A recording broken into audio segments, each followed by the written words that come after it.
Coup de tonnerre au FC Barcelone. La pépite espagnole Lamine Yamal, 18 ans à peine, est de nouveau sur le carreau.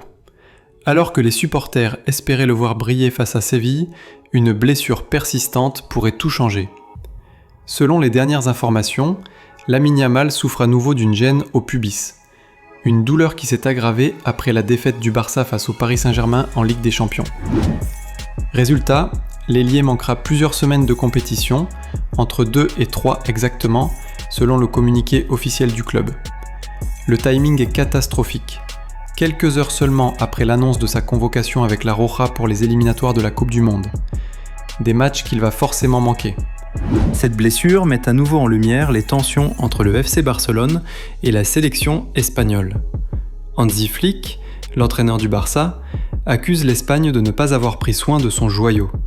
Il estime que Yamal a été utilisé malgré des signaux inquiétants. De son côté, le sélectionneur espagnol Luis de la Fuente se défend.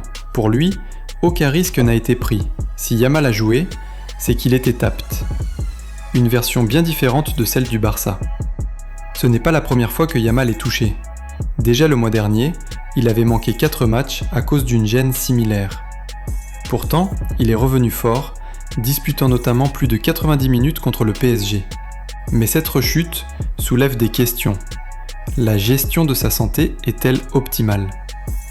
Barcelone et la fédération espagnole doivent trouver un terrain d'entente, car on parle d'un joueur qui incarne l'avenir du football mondial. En attendant, Lamine Yamal manquera le choc contre Séville en Liga, et probablement les rencontres cruciales de l'Espagne face à la Géorgie et la Bulgarie.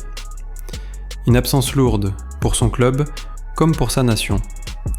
Et vous, pensez-vous que le Barça a raison d'accuser l'Espagne de mal gérer Yamal, ou au contraire que la Roja a fait son travail correctement ?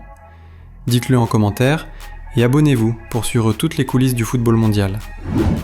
Donnez votre avis en commentaire, abonnez-vous pour plus d'analyses et on se retrouve très bientôt pour un nouveau débrief.